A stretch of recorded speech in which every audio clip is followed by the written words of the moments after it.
Y bueno, pues muchas gracias acá a la Fundación Colosio, que nuestro amigo Samuel y que ustedes están pues, animando los trabajos y que están preparando para la elaboración de nuestro programa electoral del año que entra, y tanto nacional, que tenemos un reto, que es la elección federal, más las elecciones de 17 estados para gobernador, casi en todos para municipios y casi en todos para diputaciones locales. Creo que solamente, si mal no recuerdo, Coahuila, creo, no va a tener elección de diputados locales. Y seguramente vamos a coincidir en el hecho de que el país tiene pues 2 o 3 problemas muy graves. El económico, no estamos creciendo. El financiero del gobierno, el gobierno está quebrado. ¿Y de dónde saco mi afirmación? Pues de 2 o 3 cosas. La primera, que se está endeudando más o menos a un ritmo de 1.7 billones por año, de tal manera que cuando termine este año vamos a deber 20.5 billones de pesos. ¿Cuánto es esto? Pues la deuda desde Iturbide hasta Peña Nieto era de 10 billones. En 8 años se va a duplicar y va a seguir creciendo. ¿Por qué? Porque el gobierno no tiene ingresos. No tiene ingresos, que se le está cayendo la recaudación del ISR, la recaudación del IVA no creció. Lo único que ha crecido son los IEPS, los refrescos y algunas otras cosas por ahí. Se le cayó también la recaudación del IEPS a los combustibles, entre otras cosas. Hay una hipótesis, porque según las autoridades norteamericanas, hasta el 30% del combustible que consumimos es huachicol fiscal o huachicol robado. Hasta el 30%. Pues por ese no se está pagando impuestos, ni al ingresar, ni al vender. Entonces, pues el gobierno también está en problemas. Está el tema de la salud, pero hay uno que nos llama la atención y que está presente, que es la seguridad. La gente dice que se siente insegura, y ahorita vamos a ver algunas cifras. El gobierno dice que todo está mejorando. Las cifras al rato las veremos, que nos presenta el gobierno. Dice que hay una caída drástica en los homicidios y que nos lleva al 2015, 2016, cuando estaba el presidente Peña Nieto, en violencia, que por cierto era lo que criticaba Andrés Manuel López Obrador, pero ahora las veremos en un ratito. Ahora, hay una pregunta: ¿la paz es posible? La respuesta es sí. Es decir, no estamos ante un problema que no tenga solución. O sea, la inseguridad se puede disminuir y se puede extirpar o quitar ciertos delitos que dañan muchísimo. También se puede frenar el deterioro del Estado mexicano. Entonces, ¿la paz es posible? Sí, sí es posible. ¿Hay ejemplos de recuperación de la paz? Sí, sí hay. Uno es Coahuila. En el 2012 nosotros teníamos 44 homicidios por cada 100,000 habitantes. Colima tiene 101 por cada 100,000 habitantes. Claro, la población de Colima es pequeña. Y ahorita Coahuila debe tener 3 homicidios por cada 100,000, 4 homicidios por cada 100,000. También en Nuevo León, durante el periodo de Rodrigo Medina, hubo un descenso fuerte en los homicidios. También en Chihuahua, durante el gobierno de César Duarte, hubo un descenso en los homicidios. Sin embargo, ¿qué pasa en estos 2 estados? Cuando llega el Bronco, deja de apostarle a la seguridad y vuelven a crecer los homicidios. Y ahora que llegó Samuel García, pues tiene zonas totalmente tomadas por el crimen, y al rato platicaremos de esa característica que tiene el crimen organizado en nuestro país, que no se da en todas partes del mundo, pero aquí en México sí se da. Entonces, ¿la paz se puede recuperar? Sí. De hecho, los 3 primeros años del presidente Peña hay una disminución de los homicidios.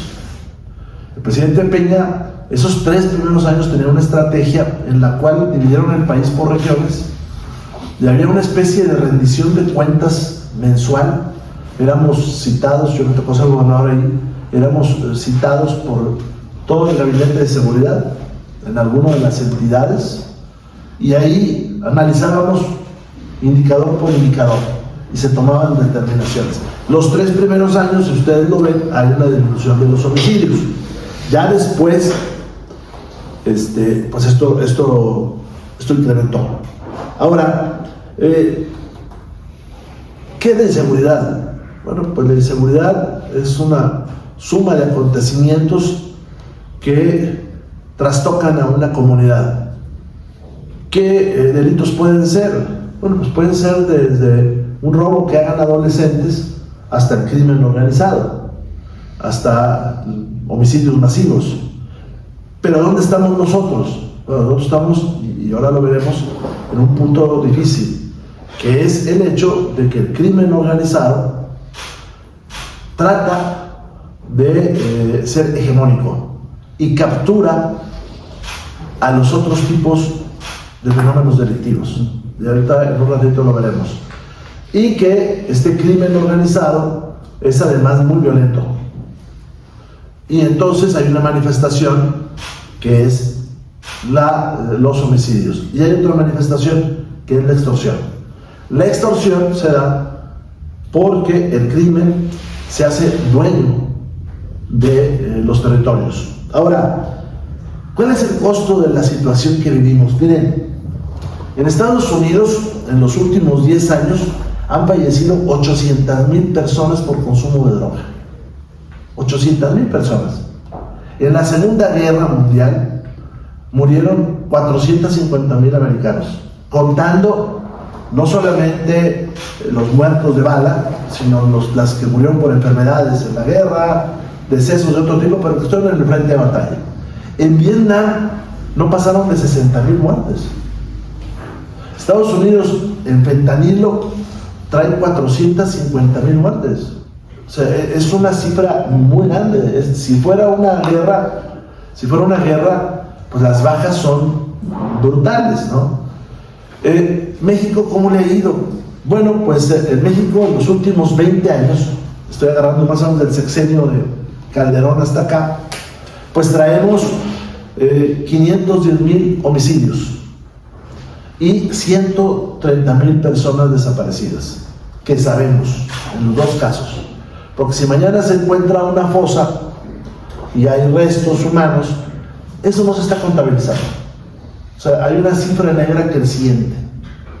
Y si esos restos además fueron incinerados de tal manera de que no se les pueda sacar ADN, pues tendríamos una cifra muy grande de homicidios que ahí están, digamos, en esa cifra negra. Pero pues estamos hablando de 650,000 personas. Ahora, homicidios del crimen organizado son como 350,000. Porque en la sociedad puede haber otros homicidios dolosos, una riña, una cantina, alguien que dispara en un robo, pero más de los 350,000 son del crimen organizado. Entonces, si juntamos los dos países, pues estamos hablando de una cifra increíble, casi de 1,5 millones de personas entre muertas y desaparecidas. Entonces, claro que es un problema pues que llama la atención y es un problema que se tiene que atender. No sé si tenemos ahí, miren, ahí están las estadísticas de homicidios. Esas son las estadísticas de homicidios. Esa, no sé, no la llevo hasta allá. Acá la debo tener yo. Esos son homicidios por sexenio. Si ustedes se fijan, el rojo es Fox, luego es Calderón, luego es Peña Nieto. Ahí ven ustedes cómo en los 3 primeros años bajan los homicidios. O sea, Calderón y Peña sí apretaron a que hubiera una mayor rendición de cuentas por parte de los gobernadores y luego se les dispara. Si somos autocríticos, estamos hablando de los tiempos de Ayotzinapa. Ahí pareciera que el sexenio pierde el control, se distrae y se les disparan los homicidios. Y luego viene el presidente López Obrador. El sexenio más violento que hay, pues es el de López Obrador, que ahí trae una cifra de 157, pero en realidad son 200,000.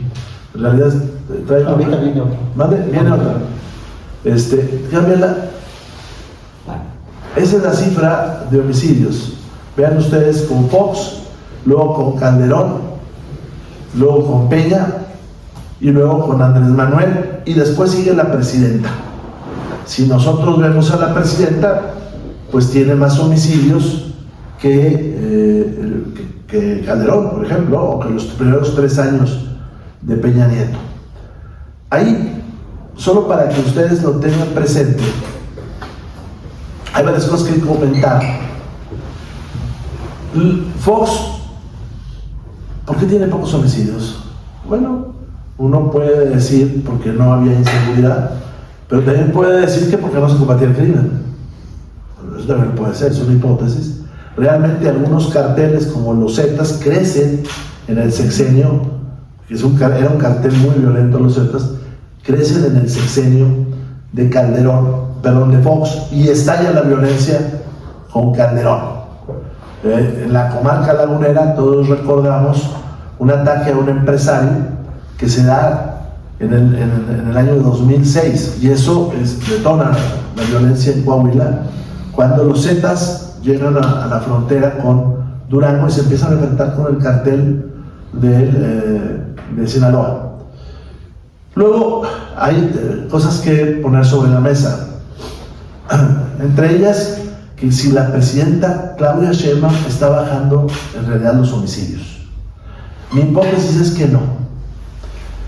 La presidenta Sheinbaum ha cambiado en 2 ocasiones la metodología para medir los homicidios. Una de esas ocasiones es a principios del 2025. Ella cambia la metodología. Ese cambio, de un día para otro se empiezan a registrar menos homicidios. Y la segunda es a finales del 25. Cambia la metodología, de 50 tipos delictivos que se registraron, ahora son 71, 72. En la estadística que ustedes pueden consultar del secretariado, en tiempos de López Obrador, Peña, Calderón, tú tenías las cifras oficiales y enfrente una columna que se llamaba cifras abiertas. Esto es, si el gobernador de Colima decía que había habido 10 homicidios, se checaban los periódicos y te decían, no, ahí hubo 15. Entonces tenías una columna, eso me parece muy democrático, que duró hasta Andrés Manuel López Obrador, donde el investigador puede checar. Ahora es muy difícil. Ahora estamos a lo que digan los grupos de coordinación estatal. Y me decía algún día la secretaria de Gobernación, oiga, pero ahí están estatales y locales, eso hace que la cifra que nos den pues sea correcta. Y dije, pues siempre y cuando no se pongan de acuerdo, ¿verdad? Porque si se ponen de acuerdo, pues no pueden falsear la cifra. Pero eso, ¿cómo es? Aquí en la Ciudad de México hay una cifra, un tipo delictivo que le ponían homicidio por causa no determinada, que en el país equivale al 7%. O sea, el 7%, cuando recogen a una persona muerta, el forense no te puede decir si es un homicidio culposo o doloso, o si es un suicidio. Un ejemplo, alguien que aparece muy golpeado junto a una carretera. Bueno, pues pudo haber sido atropellado o pudo haber sido molido a golpes, ¿no? Entonces, pero el promedio es 7%. Aquí en la Ciudad de México el promedio llegó a subir hasta el 35%. Entonces es muy dudoso que esa estadística de la presidenta sea verdad. Y para resumir, y ojalá podamos sacar, por ahí tenían la estadística de Quintana Roo, a ver si la pueden buscar. Yo digo 3 cosas ahí con esa estadística. Primero, cambiaron las metodologías. Y al cambiar la metodología, inmediatamente bajan los homicidios. O sea, el día que cambiaron la metodología, bajaron los homicidios. Esa es la primera. La segunda, ya hay un antecedente aquí en la Ciudad de México. En la Ciudad de México estaba falseada la estadística en tiempos de que la presidenta era jefa de gobierno. Y la tercera viene la siguiente lámina. Si la ponen la siguiente lámina, tú dices, bueno, si bajaron los homicidios, pues la gente se siente más segura. Pues no se siente más segura. El último trimestre medido, el 67% de los mexicanos se siente inseguro.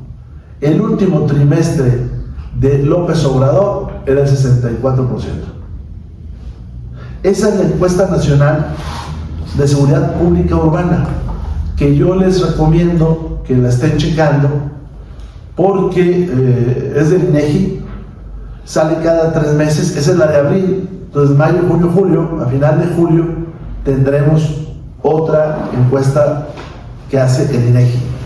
No sé si tengamos por ahí las ciudades. ¿Sí? Sí.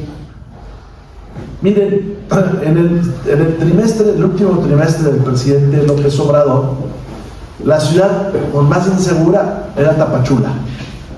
Estábamos hablando de que traían el problema ahí, pues de la barredora, el tráfico de personas, todo esto que dejó Rutilio Escandón ahí. Naucalpan de Juárez, aquí en el Estado de México, Fresnillo en Zacatecas, Ecatepec en el Estado de México e Irapuato. Esas eran las ciudades más violentas en esos días.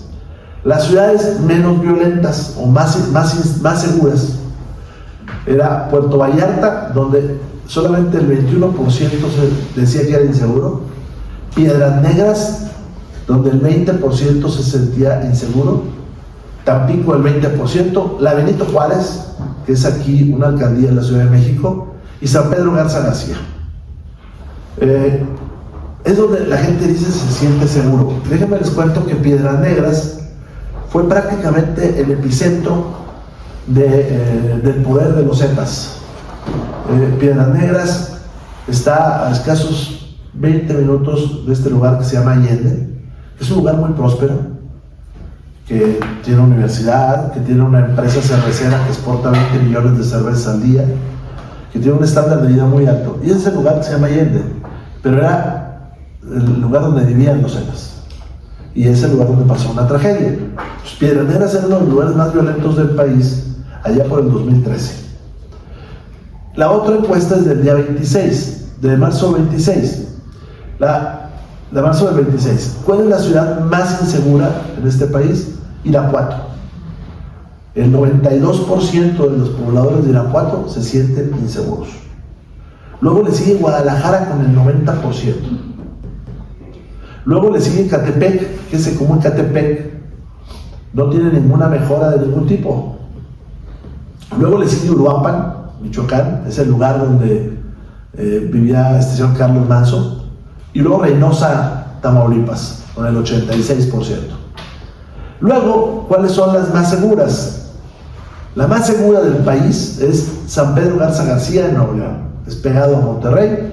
Ahí solamente el 4% se siente inseguro, es decir, el 96% de los habitantes de San Pedro sienten que su ciudad es segura. Luego sigue Piedras Negras, luego la delegación Benito Juárez, luego sigue Saltillo, luego sigue San Nicolás de los Garza, y el que sigue no aparece ahí es Torreón. Coahuila tiene 3 de las 6 ciudades más seguras del país. Les quiero decir que cuando yo empecé de gobernador, Torreón era la 5ª ciudad más violenta del mundo. Por eso cuando a mí me preguntan, ¿y La Paz es posible? Pues sí es posible. Desde que es posible, sí es posible. No se traigan otra estadística. No se traigan otra estadística por ahí. La van a poner en Quintana Roo. Miren, les voy a poner una prueba. Espero que no se tarde mucho. Una prueba de que cómo falsean la información del gobierno federal y nos dicen que esto es más seguro, cuando en realidad no lo es. Les voy a poner una estadística de Quintana Roo, de 228 homicidios dolosos. Luego, en el 2018, se disparan los homicidios dolosos a 763, mientras tienes 173 que son culposos. Pero luego pasa algo. Entra el presidente López Obrador y empiezan a crecer los homicidios culposos, es decir, los no intencionados, y empiezan a bajar los dolosos, hasta el grado de que hoy tenemos 1000 homicidios culposos y 249 dolosos. Pues nada más es cómo levantan la carpeta. El Ministerio Público primero los clasifica como culposos y luego tal vez cambia la clasificación. Eso es una estadística oficial de Quintana Roo. Fuente es el Secretariado de Seguridad Pública. Entonces, déjenme avanzar un poquito con esto. Ahora, ¿qué es el crimen organizado?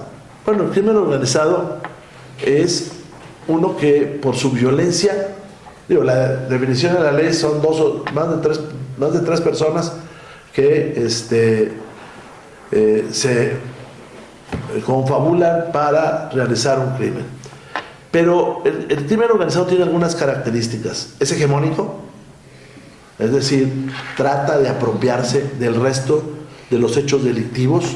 Y en México hay una característica muy interesante: ocupa territorios. Es decir, en Estados Unidos hay crimen organizado, en España también, en Francia también, pero en España no se apropian de las ciudades, ni se meten en los gobiernos, ni empiezan a regir la vida pública, y en México sí. Y si no, pues démonos una vuelta por tierra caliente, ¿no?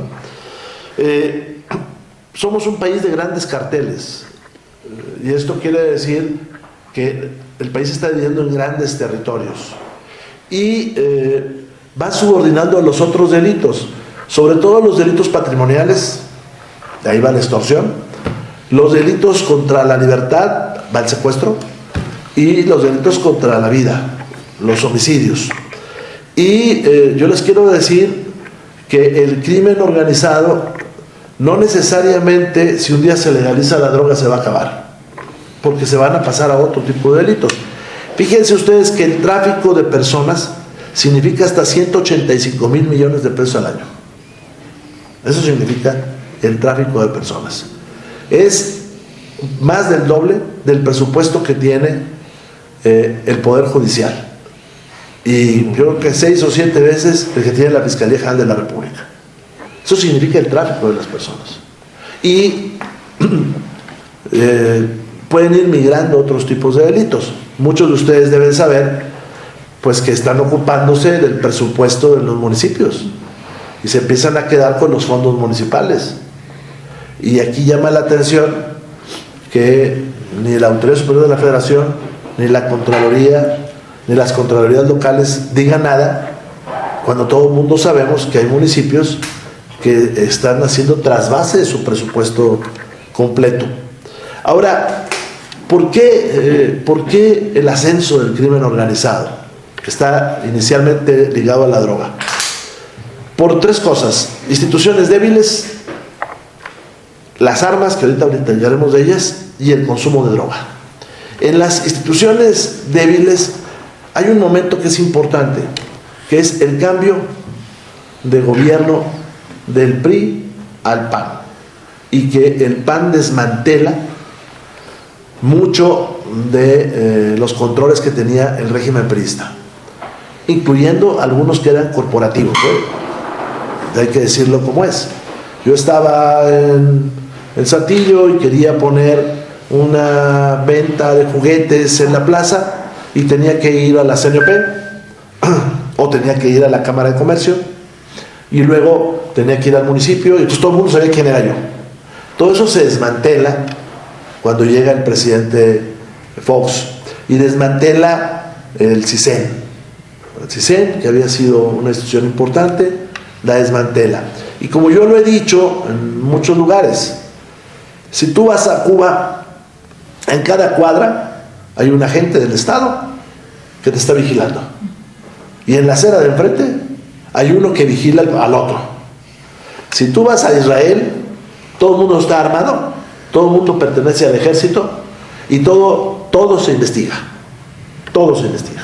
A mí me tocó un día salir a caminar temprano en Tel Aviv y paso por la plaza y venía corriendo un guardia. En la siguiente vuelta ya había un montón de guardias. En la tercera vuelta ya estaba un camión y estaban subiendo un carro en medio de unas planchas de acero, y cuando tú preguntas te dicen, es que uno no puede dejar un carro así porque puede ser un carro bomba. Entonces hay un dispositivo que si un carro está tanto tiempo, pasan y se lo llevan. Y tú llegas a Cuba y es evidente que te abren la maleta, ¿no? Y te la acomodan igual. Y tú entras a Israel y es lo mismo. Entonces, estoy poniendo dos extremos de Estado. Pero en México no hay eso. O sea, en México hay se soltaron las instituciones y ese es un problema. También hay que decirlo que la apertura al comercio nos generó la llegada de las maquiladoras. Y esto generó un traslado de mucha población del campo a las ciudades. Pero mucha de esa población no tenía la bolsa de la protección familiar. Es decir, era una muchacha o un muchacho que se iban a la ciudad. No iba el papá, no iba el abuelo, no iba nadie. Y entonces empieza a haber fenómenos sociales que no necesariamente desembocan en el crimen, pero que puede darse el caso. El otro tema es nuestra reforma agraria del periodo de Salinas de Gortari. Lázaro Cárdenas, cuando hace la reforma agraria, igual Fidel Castro, básicamente le sirve pues, de justicia social, pero le sirve también para que la gente no se vaya a la guerra, no se vaya a la revolución. Yo pongo el ejemplo de San Pedro de las Colonias. Pues por ahí pasaba Villa y se llevaba a la mitad de la población, porque no estaban haciendo nada tampoco, no tenían un compromiso, tenían una exigencia. Cuando Lázaro Cárdenas reparte la tierra, se acaba la revolución. ¿Por qué? Porque llega alguien y te dice, oye, vamos a levantarnos en armas, y te dice, no, pues estoy sembrando el frijol, o el maíz, o el algodón. Oye, préstame a tu hijo, no, porque voy a regar. Bueno, vengo después, no, porque tengo el crédito. Pero además ya estoy recibiendo. Cuando viene la reforma agraria, en algunos lugares, como en la comarca lagunera, que después fue muy violenta, se vuelve a concentrar la tierra en muy pocas personas. O sea, es un lugar muy próspero, pero hay una concentración muy grande de tierra. Y entonces queda una parte de la población que no está ocupada. Y la comarca lagunera fue muy violenta en un momento. Luego está el tema de las armas. Si no hubiera armas, pues no hubiera homicidios, al menos en la escala que tenemos, y no me lo tomen a mal, no es lo mismo traer una K-47 o un calibre 50 que agarrarnos a pedradas, ¿no? O sea, y esto hay una fecha que hay que anotar, que es el 2005. En el 2005, George Bush expide la Ley de Protección del Comercio Lícito de Armas. ¿Qué es esta ley? Con esta ley le dices al fabricante norteamericano que no va a ser responsable de lo que suceda con las armas que él va a producir. Pero también dejan perecer, dejan morir, vaya, una legislación de prohibición de armas, de prohibición federal de armas de asalto. Hay un periodo en la historia americana donde en los Walmarts y en los super y en las armerías no se vendían armas de asalto, armas automáticas. Entonces, ¿qué hace Bush? Le quita responsabilidad a los fabricantes y permite que se vendan armas. Y entonces eso genera pues una invasión de armas a nuestro país. Coincide mucho las fechas con el crecimiento de la violencia en México. Ahora, ¿de cuánto estamos hablando? Porque ahí hay que poner. El 80% de las armas incautadas proceden de Estados Unidos. Esa es la cifra. ¿De cuánto es el negocio de armas convencionales en Estados Unidos? De 90,000 millones de dólares al año. Pues es una gran industria para los americanos. Por eso, pues los presidentes voltean a ver a la Asociación del Rifle y a todas estas organizaciones pues para no prohibirlas. Es un negocio de 90,000 millones de dólares al año. ¿Eso cuánto llega a México? Se estima que 250 millones representan el ingreso por armas que vienen a México. Unos 5,000 millones de dólares en los 20 años anteriores, que son como 100,000 millones de pesos que han entrado en armas. ¿De dónde saqué las cifras?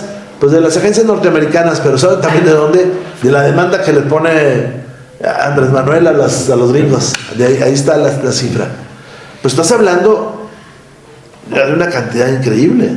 100,000 millones de pesos que se han invertido en armas que llegan a México. Al rato les doy el presupuesto de las fuerzas de seguridad, les va a dar risa lo que está. Ahora, el consumo de droga.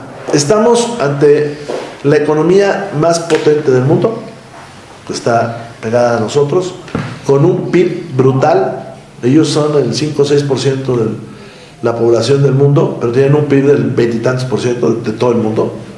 Entonces, pues la capacidad de ingreso de ellos es fantástica. Entonces, ellos van a pagar la droga, o sea, al costo que sea, y van a ir mutando de tipos de drogas.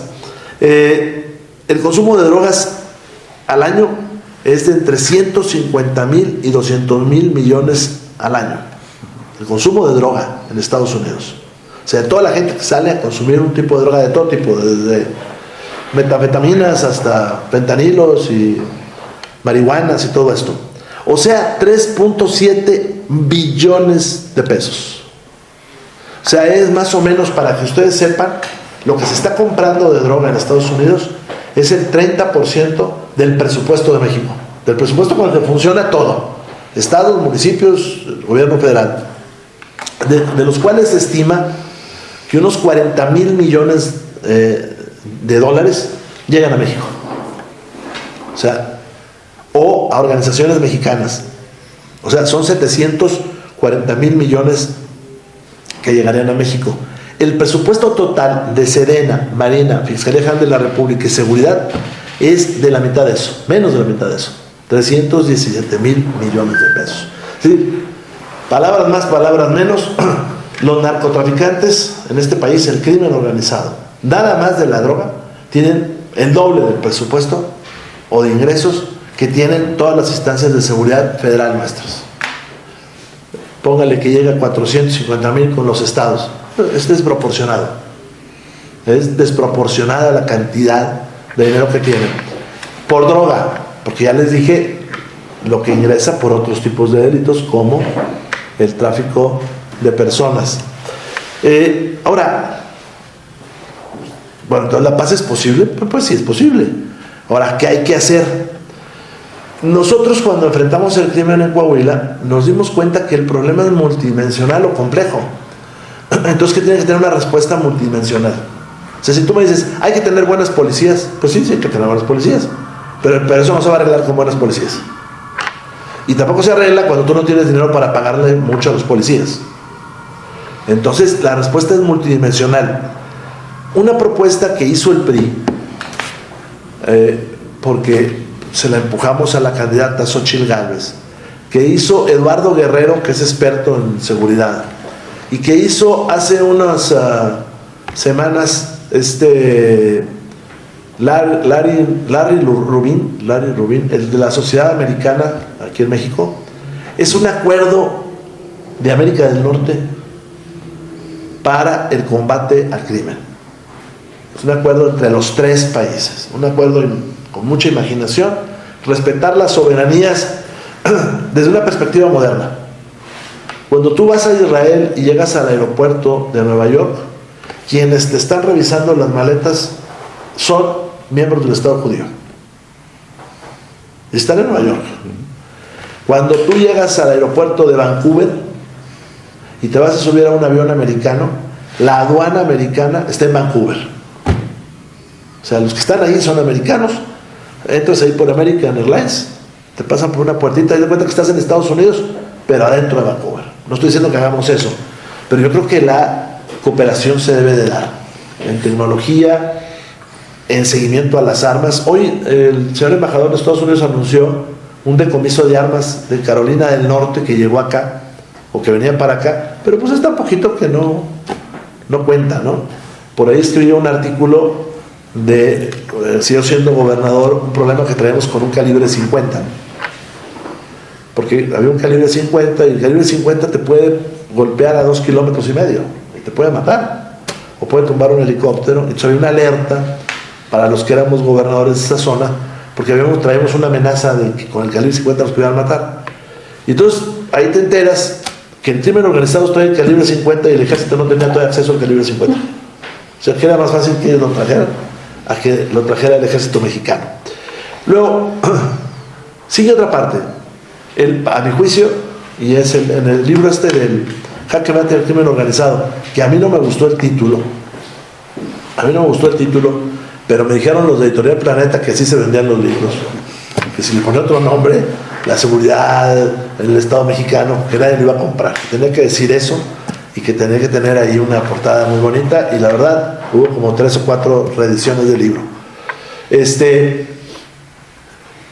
Nosotros hablamos ahí de la tesis central, es que los gobernadores son la parte central de la estrategia de seguridad. Un alcalde, al final del día, salvo en ciudades como Guadalajara, Zapopan, Saltillo, Torreón, Monterrey, el área metropolitana de Monterrey, este tipo de ciudades grandes, pues pueden enfrentar a los criminales o tratar de enfrentarlos. Pero la mayor parte de los 2,000 municipios de este país no lo pueden hacer. Y entonces, el centro de la política de seguridad en Coahuila era que el gobernador se hacía responsable. O sea, la voluntad del gobernador era la importante en ese momento para enfrentar al crimen. Porque no estás metido en el municipio, porque hay historias de terror para los alcaldes que los golpean, los matan, pero tampoco estás tan lejos como el presidente de la República o las autoridades federales. Porque ustedes ven lo que está haciendo, por ejemplo, Harfuch, pues es de reacción. O sea, pasa algo y van. Sin embargo, la seguridad se construye de muchas otras maneras. Les pongo un ejemplo. Un día en el gabinete de seguridad, que también era todos los días y todo eso, hay un crimen afuera de una secundaria. Matan a un muchachito. Y entonces, ¿qué es lo que normalmente hace un estado policíaco? Pues manda una patrulla. Y la manda a la patrulla 3, 4 días, o 5, una semana, hasta que el jefe de la policía dice, pues ya quítala porque me hace falta en otra parte.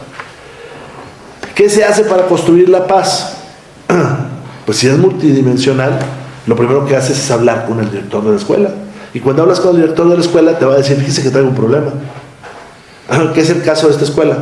¿Cuál es el problema, profesor? Pues fíjese que no tengo tantos profesores y entonces los muchachos se me salen.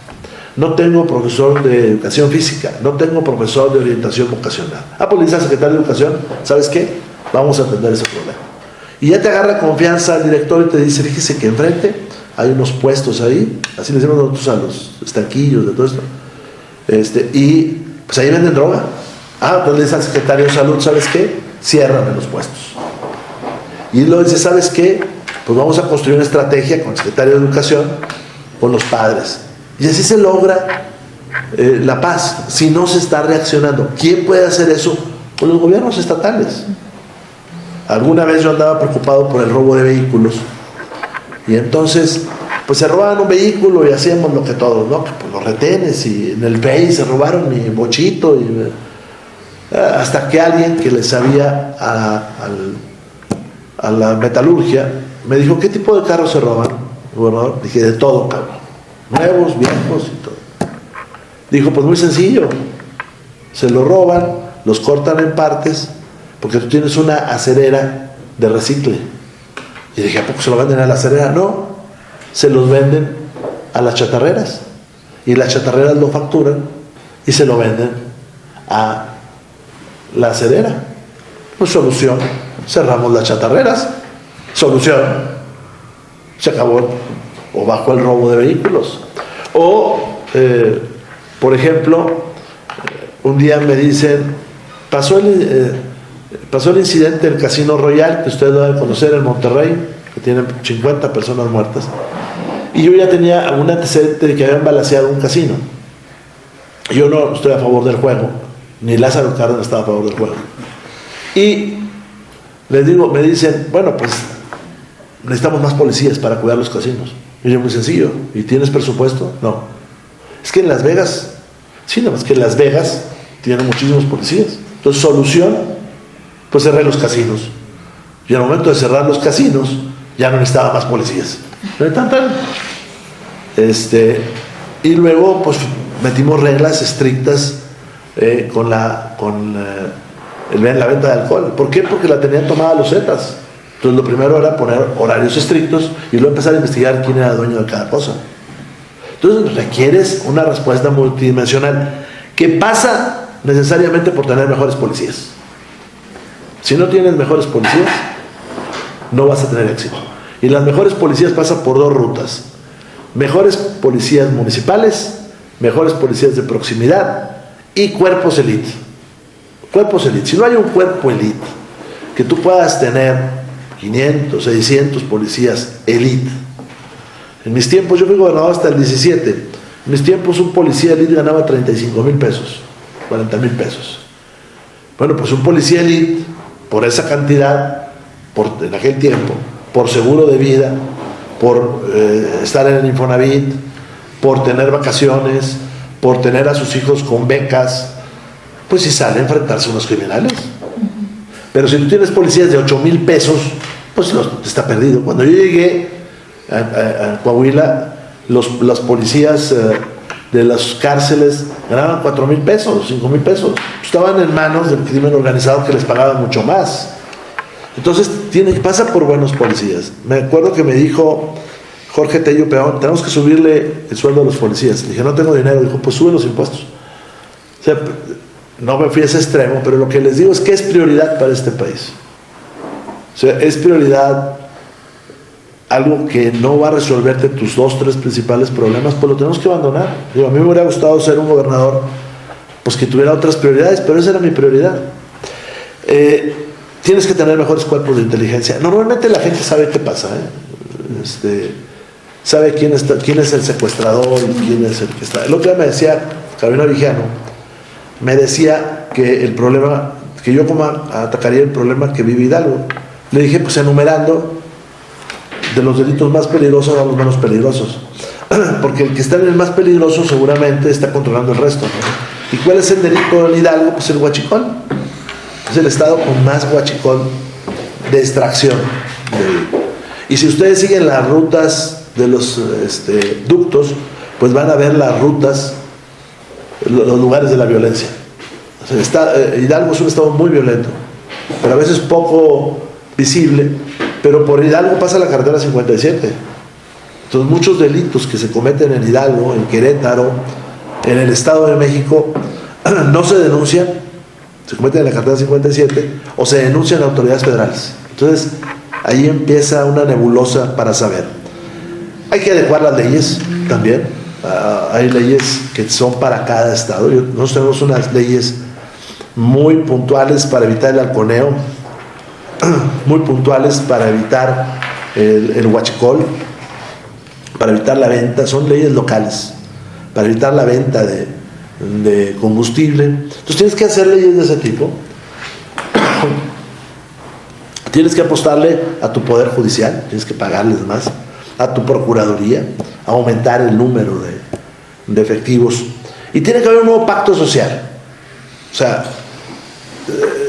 nunca vas a tener seguridad si no hay un pacto con la sociedad, con los empresarios, con los académicos, con los comerciantes, con todo el mundo. Mi estado es un estado de 3 millones de personas, requería más o menos unos 20,000 empleos al año para que la gente que estuviera entrando a la edad productiva tuviera chamba, formales. Pero nosotros tuvimos un sexenio de 2,000 empleos. Entonces, tenemos un grupo de gente que no estaba ocupada.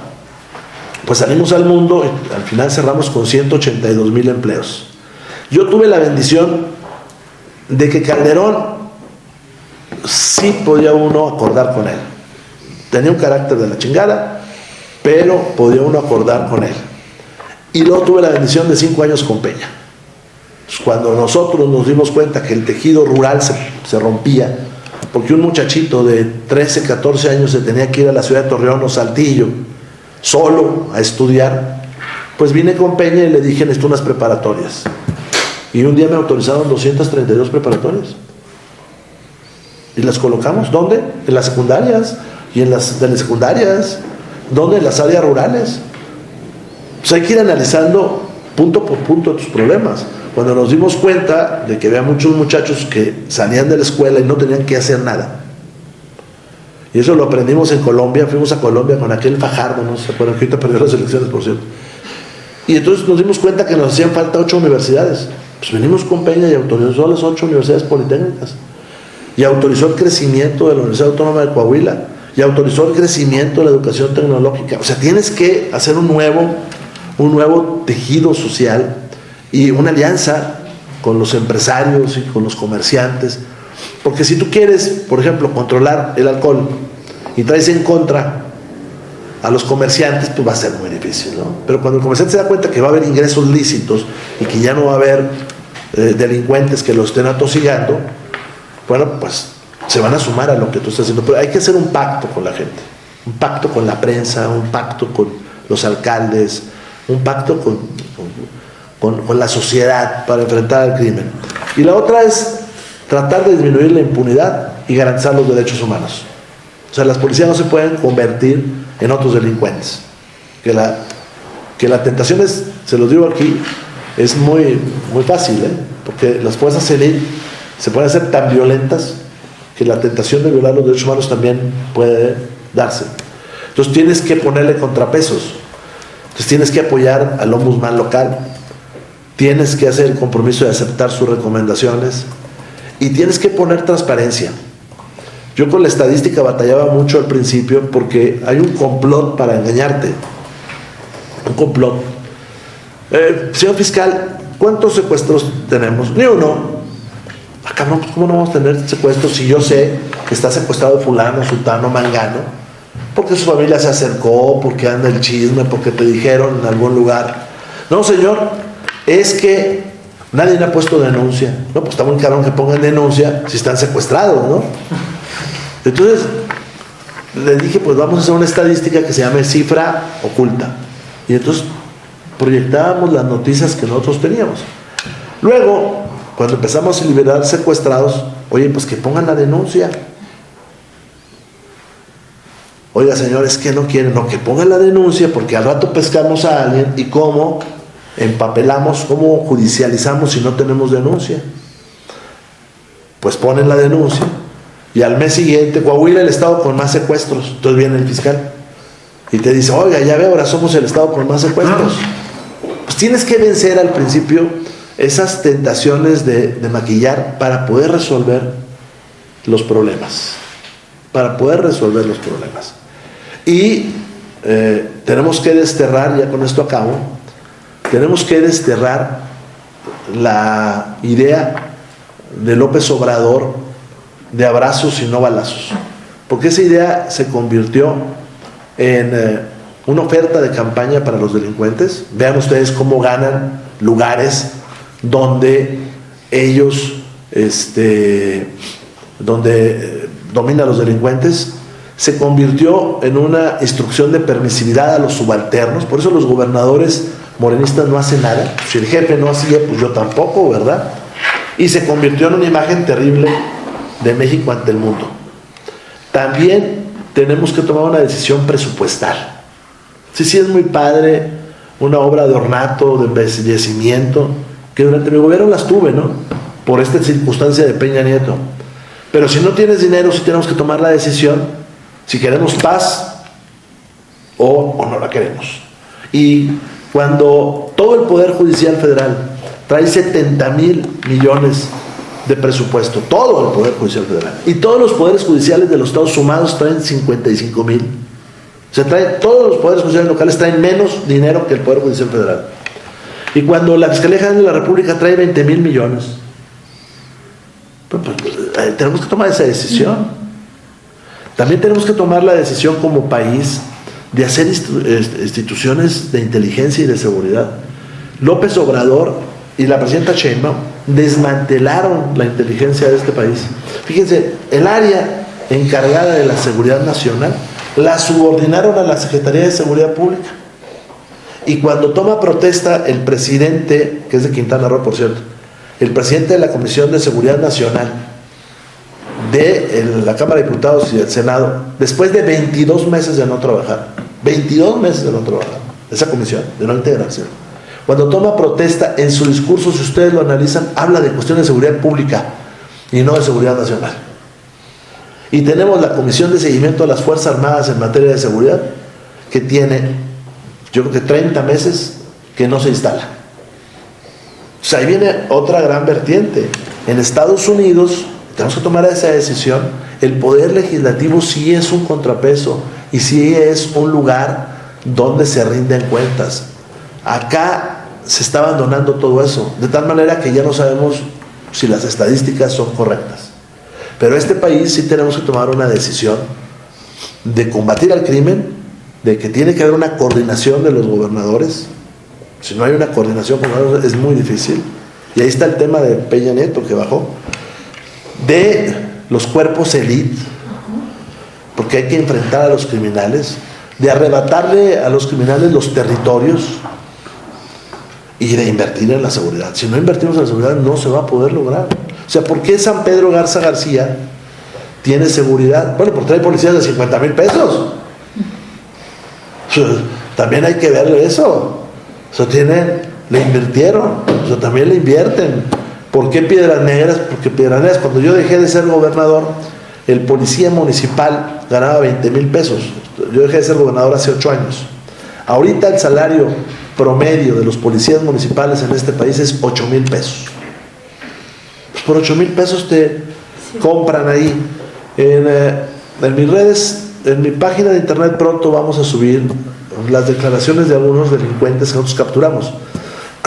Y alguno de ellos decía: yo me apropio de una ciudad con 15 sicarios y agarrando al director de la policía. ¿Así? ¿Por qué? Porque están en la miseria. Entonces el país tiene que tomar estas decisiones. ¿Y se puede vencer al crimen? Claro, los ingresos del crimen son, por la droga, 3.5 billones de pesos en el mundo, ¿verdad? 3.5 billones de pesos, pero el presupuesto del país son 10.5 billones de pesos. Entonces nomás hay que actuar y arreglar el sistema penitenciario y arreglar que las cosas funcionen. En esta del pacto social, y ya con esto acabo, ustedes no saben hasta dónde va a dar uno cuando empieza a perseguir el delito. Pues vas a dar al registro público de la propiedad, vas a dar a la dirección de catastro, vas a dar a la dirección de aeropuertos, porque los aeropuertos en Coahuila son estatales, -1. Vas a dar a las tesorerías municipales, vas a dar a muchos lugares. Entonces hay que tomar esa decisión. Y yo con esto termino diciendo que la paz es posible, o sea, sí es posible. Es más fácil decirlo que hacerlo y hay muchos riesgos en esto, pero el país puede aspirar, un país como el nuestro, puede aspirar a la paz en este momento, antes de que sí sea muy difícil.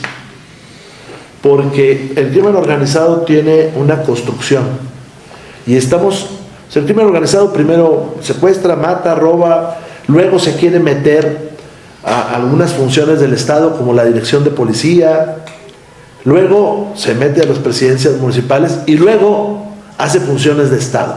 Les recomiendo un libro que se llama La Camorra, que es muy famoso, y otro libro que se llama Los valientes están solos, que son sobre la mafia italiana. Y te das cuenta cómo en Italia se empiezan a apoderar de las funciones de Estado.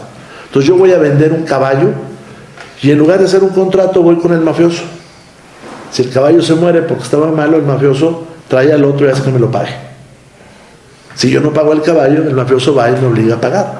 Entonces es cuando el crimen empieza a tomar funciones de Estado. Y con Morena, y ahora sí acabo, con Morena eso está sucediendo. O sea, tenemos gobiernos que los dirigen los criminales. Y entonces el Estado empieza a quedar por un lado. Empieza a quedar hacia un lado. Y eso sí es muy peligroso porque ahí sí ya puede haber un no retorno. Estoy viendo a algunos compañeros de algunos estados de Occidente. Bueno, pues cuando en algún municipio nada más compite un candidato, o cuando no compiten las mujeres, pues están apoderándose del Estado, ¿no? El caso de Rocha Moya, pues es claro que se querían, o se apoderaron del Estado. Yo ahí termino diciendo que la paz es posible. Muchas gracias, querido.